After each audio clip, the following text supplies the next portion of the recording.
Praise the Lord. आप सबको जय मसीह की। मैं परमेश्वर का धन्यवाद देता हूं आज के शुभ दिन के लिए और आज की सुबह दिखाने के लिए, आज का दिन दिखाने के लिए। आज मेरा जन्मदिन है और बहुत से लोगों ने कल रात से ही, शाम से ही मुझे विश करना शुरू किया है। यूट्यूब पर, फेसबुक पर, व्हाट्सएप पर बहुत से लोगों ने। मैं आप सबके इस प्रेम के लिए हृदय से आभारी हूँ। मैं आपका धन्यवाद देता हूँ और आपके लिए प्रार्थना करता हूँ प्रभु से कि प्रभु आपको बहुत आशीषें देता रहे। आप सब ने मुझे विश किया है, मेरी लंबी उम्र की कामना की है, मेरी मिनिस्ट्री को आगे बढ़ने के लिए परमेश्वर से प्रार्थना की है, बढ़ाने के लिए परमेश्वर से प्रार्थना की है। इसके लिए मैं आप सभी का हृदय से धन्यवादी हूँ। मैं परमेश्वर का धन्यवादी हूँ कि परमेश्वर ने मुझे जीवित रखा, सही सलामत रखा। बीते साल बहुत सारी बीमारियाँ आई, कोरोना वगैरह सब कुछ, बहुत सारी प्रॉब्लम्स हमारे देश में आई, लेकिन प्रभु ने मुझे जीवित रखा, सही सलामत रखा। मुझे कोरोना भी हो गया था एक दिन के लिए, वो भी प्रभु ने दूर कर दिया। मैं परमेश्वर का धन्यवाद देता हूँ। आप सबका भी धन्यवाद कि आप सब मेरे लिए निरंतर प्रार्थना करते हैं। प्रार्थना करते रहें मेरे लिए, ताकि ये जो सिलसिला है सच को फैलाने का, ये आगे चलता चला जाए और एक दिन हम उस मकाम पर पहुँच जाएँ जहाँ पर हम जाना चाहते हैं। Praise the Lord. परमेश्वर आप सबको आशीष दे, आपकी रक्षा करे, हर समय हर पल आपके साथ रहे। Praise the Lord. आज का जो संदेश है, आज हम प्रभु यीशु मसीह की 3 बातों के ऊपर ध्यान देंगे। वरन 4 हैं ऐसी बातें जो हमें प्रेरित करती हैं, जो हमें सिखाती हैं कुछ, कि अगर हम ऐसा करें तो हम भी प्रभु यीशु मसीह के अनुयायी, प्रभु यीशु मसीह के चेले, प्रभु यीशु मसीह के बंदे कहलाएंगे। उन 4 बातों को आज हम सीखेंगे, इसलिए बने रहिएगा मेरे साथ। मैं आपका दोस्त पास्टर राज मसीह आपके सम्मुख उपस्थित हूँ। एक नया संदेश लेकर, एक नया वीडियो लेकर मैं आपके सम्मुख हूँ। तो पूरा संदेश सुनिएगा, मेरे साथ बने रहिएगा। आइए छोटी सी प्रार्थना करेंगे। जीवित और महान दयालु पिता परमेश्वर, हम तेरा धन्यवाद देते हैं प्रभु, आज के दिन के लिए जो तूने हमें दिखाया है। धन्यवाद देता हूँ प्रभु जी सुंदर वचन के लिए जो तूने आज हमें दिया है। इसे शेयर करने में मेरी मदद सहायता कर। मेरे होठों को, मेरे दिलो दिमाग को छूकर ब्लेस कर। मेरी आत्मा और मेरा शरीर तेरे ही कब्जे में रहे, ताकि बोलने वाला मनुष्य नहीं बल्कि तेरा आत्मा हो। जितने भी लोग इस वचन को देख रहे हैं, सुन रहे हैं, उन सब पर मैं तेरी आशीष बोलता हूँ। हर एक को आशीषित कर, हर एक की रोग बीमारी को, चिंता को, परेशानी को अपने सामर्थ्य नाम के द्वारा दूर कर। कल जितने भी लोगों ने प्रेयर रिक्वेस्ट भेजी है, उन सबको एक बार फिर से तेरे सम्मुख लाता हूँ। विनती करता हूँ प्रभु जी, हर एक के जीवन में अद्भुत और बड़े काम कर। सारी बेरोजगारी प्रभु जी, बांझपन प्रभु जी, और प्रभु जी कमी घटियाँ, कर्जे, और प्रभु जी घरों से लड़ाई झगड़े, मन मुटाव जो लोग खो गए हैं, उनके लिए, सबके लिए मैं विनती करता हूँ प्रभु, सबके जीवन में अद्भुत बड़े काम कर, आश्चर्य कर्म कर प्रभु, ताकि तेरे बच्चे गवाही दे सकें कि यीशु मसीह ने हमें चंगा किया है, हमारे जीवन में बड़े काम किया है। मैं उन सभी लोगों के लिए भी धन्यवादी हूँ जिन्होंने प्रभु मुझे जन्मदिन विश किया है। प्रभु जी हर एक को आशीषित कर, हर एक की रोग बीमारी, चिंता, परेशानी को अपने सामर्थ्य नाम के द्वारा दूर कर दे। प्रभु यीशु के नाम से मांगता हूँ, आमीन। Praise the Lord. तो आइए जल्दी से आज के वचन को हम देखेंगे। और आज का जो वचन है वो है प्रभु यीशु मसीह की वो बातें, जैसे कि हम पढ़ते हैं फिलिप्पियों 2 अध्याय और उसके 5 पद में। वहाँ लिखा है कि जैसा यीशु मसीह का स्वभाव था वैसा ही तुम्हारा भी स्वभाव हो, मेरा भी स्वभाव वैसा हो, आपका भी स्वभाव वैसा हो। जो लोग बाइबल पढ़ते हैं उनका स्वभाव ऐसा हो, जो विश्वासी कहलाते हैं उनका स्वभाव ऐसा हो, और जो लोग क्रिश्चियन कहलाते हैं, ईसाई कहलाते हैं, जिनके घर में बाइबल पाई जाती है, उनका स्वभाव भी वैसा ही हो। फिलिप्पियों 2 अध्याय और उसका 5 पद स्पष्ट रीति से संत पौलुस ने लिखा है कि जैसा यीशु मसीह का स्वभाव था वैसा ही तुम्हारा भी स्वभाव हो। Praise the Lord. तो हाथ उठा के कहिए कि हाँ, मैं मसीही हूँ, और अगर मैं मसीही हूँ तो मेरा स्वभाव यीशु के समान होना चाहिए। Praise the Lord. तो सब हम देखेंगे पहला पत्रस 2 अध्याय और उसके 20 पद से पढ़ेंगे। वहाँ पर क्या लिखा है? यहाँ लिखा है, क्योंकि यदि तुमने अपराध करके घूंसे खाए और धीरज धरा तो इसमें क्या बड़ाई की बात है, पर यदि भला काम करके दुख उठाते हो और धीरज धरते हो तो ये परमेश्वर को भाता है। हमने कोई गलती कर दी, अपराध कर दिया, गुनाह कर दिया समाज में हमने, और हम पिटाई खा रहे हैं, लोग हमें मार रहे हैं, घूसे लात मार रहे हैं, गालियां दे रहे हैं, बुरा भला कह रहे हैं, तो इसमें कोई बड़ाई की बात नहीं। हमने बुरा किया है तो हमें उसका फल मिलेगा ही, साफ लिखा है। क्योंकि यदि तुमने अपराध करके घूसे खाए और धीरज धरा तो इसमें कोई भलाई की बात नहीं है। हाँ, अगर भला काम करते हैं हम और लोग हमें सताते हैं, लोग हमारे विरोध में खड़े हो जाते हैं, लोग हमें गालियां देते हैं, लोग हमें मारते हैं, पीटते हैं, हमारा मर्डर तक कर देते हैं, हमारी बाइबल को फाड़ कर फेंक देते हैं, भला काम करके अगर हम ये दुख उठाते हैं तो ये परमेश्वर को भाता है। देखिए 21 आयत में लिखा है, और तुम इसी के लिए बुलाए गए हो। हम विरोध करने के लिए बुलाए गए कि हमें क्यों मार रहे हो या क्या करो, नहीं, हम धीरज से इन सारे क्लेशों को सहते रहें। ये परीक्षा की घड़ी है, इस परीक्षा की घड़ी में से हमें निकलकर बाहर आना पड़ेगा, उन्हें सहना पड़ेगा, क्योंकि हम इसी के लिए बुलाए गए हैं। आगे लिखा है, क्योंकि मसीह भी तुम्हारे लिए दुख उठाकर तुम्हें एक आदर्श दे गया है कि तुम उसके चिन्ह पर चलो। यहाँ पर वो बातें हैं जो मैं आज आपको बताना चाहता हूँ, जो आपको शेयर करना चाहता हूँ। हम कोशिश करें इन चारों बातों को अपने जीवन में बनाने की।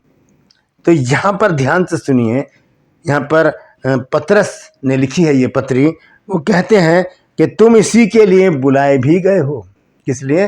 कि भला काम करके हम दुख उठाएं। दूसरी बात, क्योंकि मसीह भी तुम्हारे लिए दुख उठाकर तुम्हें एक आदर्श दे गया। एक एग्जाम्पल प्रभु यीशु मसीह ने हमारे सामने रखा, एक आदर्श बनकर, एक नक्शकदम बनकर प्रभु हमारे सामने रहा और हमें बताया कि हमें करना क्या है। और लिखा है कि तुम भी उसके चिन्ह पर चलो। हम भी उसके पद चिन्हों पर चले, जैसे यीशु मसीह चलता था वैसे ही हम भी चले। क्या बातें थी ऐसी जो यीशु मसीह ने करके दिखाई। हम उन चारों बातों को जानेंगे। 3 बातें हैं वैसे, चौथी जो बात है वो अलग है, इसलिए मैं बार बार 3 बोल रहा हूँ। चौथी बात अलग है। आइए देखते हैं। यह है 22 आयत से लिखा है, हम पढ़ेंगे। सबसे पहले यहाँ लिखा है 22 आयत में, ना तो उसने पाप किया। पहली बात, ना तो उसने पाप किया। पाप का अर्थ क्या है? पाप का अर्थ है परमेश्वर की आज्ञा का उल्लंघन करना। जब हम परमेश्वर की छोटी से छोटी आज्ञा का भी उल्लंघन करते हैं, यदि परमेश्वर ने कहा क्रोध ना करना और हम क्रोध करते हैं तो हम पाप करते हैं। परमेश्वर ने कहा घमंड मत करना, हम घमंड करते हैं तो हम पाप करते हैं। यानी कि ऐसे ही बातें जो बाइबल में लिखी हैं कि ये नहीं करना है और हम करते हैं तो पाप करते हैं। और जिस काम के लिए परमेश्वर ने कहा कि ये करना है, प्रेम रखना है एक दूसरे से, माता पिता का आदर करना है, वो नहीं करते तो वो भी हम पाप करते हैं। तो ऐसा कोई भी काम प्रभु यीशु मसीह ने नहीं किया। लिखा है कि ना तो उसने पाप किया। हम देखते हैं पहला यूहन्ना 5 अध्याय और उसका 18 पद। लिखा है कि हम जानते हैं कि जो परमेश्वर से उत्पन्न हुआ है वो पाप नहीं करता और परमेश्वर उसको बचा कर रखता है और वो दुष्ट उसे छूने भी नहीं पाता। कौन पाप नहीं करता? जो परमेश्वर से उत्पन्न हुआ है। परमेश्वर से उत्पन्न होने का अर्थ है जिन्होंने बपतिस्मा ले लिया है। जिन्होंने बपतिस्मा ले लिया है उनके विषय में लिखा है कि वो लोग पाप नहीं करते, क्योंकि उन्हें पता है कि वो तो पाप से छुटकारा पा चुके हैं। वो जब पानी में गए हैं तो पिछला जीवन उनका वहीं पर ही खत्म हो चुका है। उनका वो सारा जो पिछला जीवन था, जो बुराइयां थी, वो सब पानी में डूब चुकी हैं। अब हमारा नया जीवन है।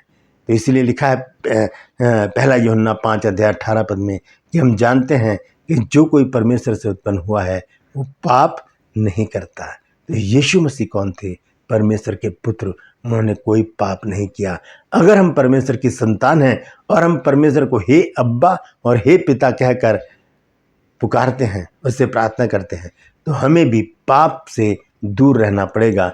हमें भी पाप को ना कहना पड़ेगा।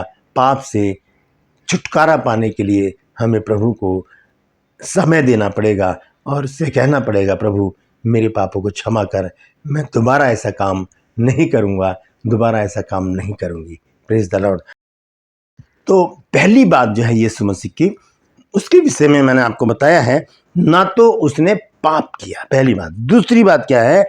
और ना उसके मुंह से कोई छल की बात निकली। छल, कपट, फरेब, ऐसी कोई बात प्रभु यीशु मसीह के अंदर नहीं थी। यीशु मसीह सटीक बात करते थे, हाँ की हाँ और ना की ना।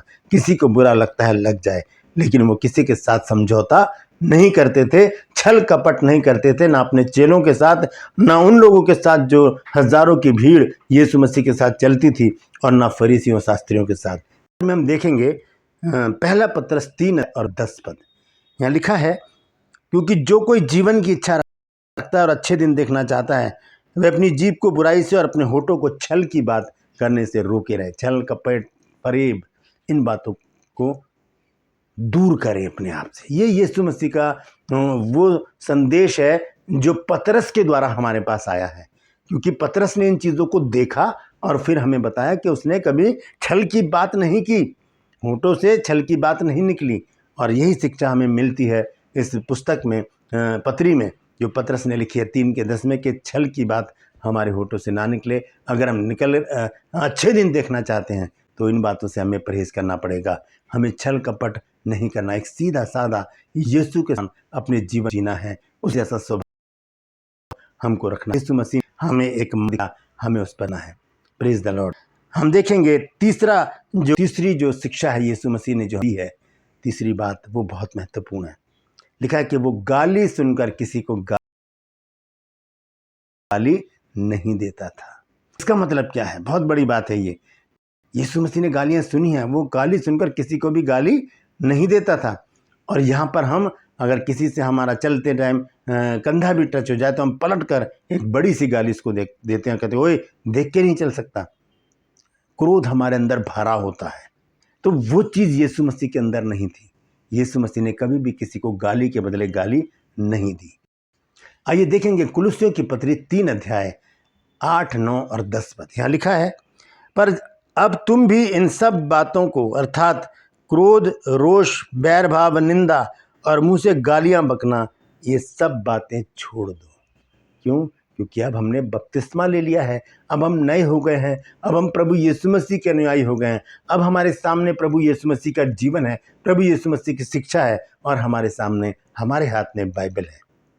तो हम गालियां बकना, निंदा करना, ये सब बातें छोड़ दें, छल कपट छोड़ दें, किसी के साथ बुराई के बदले बुराई ना करें। तो 3 बातें मैंने आपको बताई हैं। तो उसने पाप किया तो भी पाप करना, ना तो उसके मुंह से छल की बात निकली, हमारे मुंह से भी छल की बात नहीं निकलनी चाहिए। और वो गाली सुनकर किसी को गाली नहीं देता था, हमें भी गाली नहीं देनी। लोगों ने बहुत सी गालियों को अपना तकिया कलाम बना रखा है, जरा जरा सी बात पर उस गाली को निकालते हैं। हमें उन बातों से भी दूर रहना है। चौथी बात जो है वो ये है कि अपने आप को सच्चे न्यायी के हाथ में सौंपता था। सच्चा न्यायी कौन है? परमेश्वर। लिखा है कि प्रभु यीशु मसीह जब क्रूस पर चढ़े थे, लोग उनको गाली दे रहे थे, उन पर थूक रहे थे, थप्पड़ मार रहे और बोल रहे, अगर तू भविष्यवक्ता है बता कि तुझने मारा है। इतना सब कुछ सहने के बाद भी यीशु ने क्या आपको सच्चाई के हाथ में सौंपते हुए कहा, हे पिता इन्हें क्षमा कर, ये जानते नहीं ये क्या करते हैं। हम भी अपने आप को सच्चे न्याय के हाथ में सौंप दें और वो न्याय परमेश्वर के हाथ में दे दें। परमेश्वर खुद हमारे विरोधियों से बदला लेगा। Praise the Lord.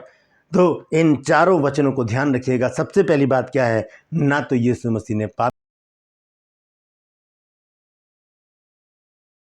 किया, ना उसके मुंह से कोई छल की बात निकली, और वो गाली सुनकर गाली नहीं देता था, वरन अपने आप को सच्चे न्याय के हाथ में सौंप देता था। Praise the Lord. परमेश्वर इन वचनों के द्वारा हम सबको आशीष दे।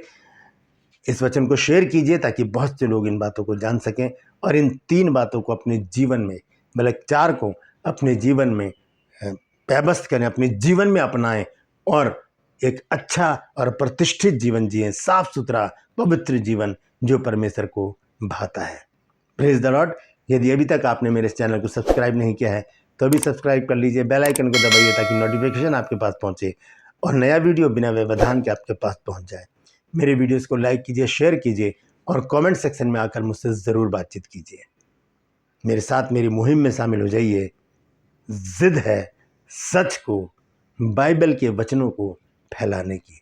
आप भी ज़िद्दी हो जाइए और लिख दीजिए नीचे कि हाँ, मैं भी ज़िद रखता हूँ सच को फैलाने की। मैं भी जिद रखती हूँ सच को फैलाने की। Praise the Lord. एक बार फिर से मेरे जन्मदिन की शुभकामनाएं देने के लिए आपको ढेर सारी शुभकामनाएं, आपको ढेर सारा धन्यवाद। परमेश्वर आपको बहुत सारी आशीषें देता रहे। Praise the Lord. मेरा एक और चैनल है जिसमें शॉर्ट वीडियो हैं, छोटी छोटी जानकारी बाइबल से मैं दे रहा हूँ, उसे ज़रूर सब्सक्राइब कीजिएगा। उसका नाम है ट्रू पल्स, और उसे इसका लिंक मैंने डिस्क्रिप्शन में डाला हुआ है, उसे आप सब्सक्राइब कीजिए और वीडियोस को लाइक कीजिए, शेयर कीजिए, ताकि बहुत से लोग उन छोटी छोटी बातों को, जो गूढ़ भेद की बातें हैं बाइबल की, जान सकें। परमेश्वर आप सबको आशीष दे। आज के लिए बस इतना ही। फिर मिलूंगा एक नए संदेश के साथ, एक नया वीडियो लेकर। तब तक के लिए मुझे इजाज़त दीजिए, लेकिन यीशु मसीह के इन 3 बातों को याद रखिए, वरन 4 को याद रखिए और उसके नक्श कदम पर चलिए। Praise the Lord.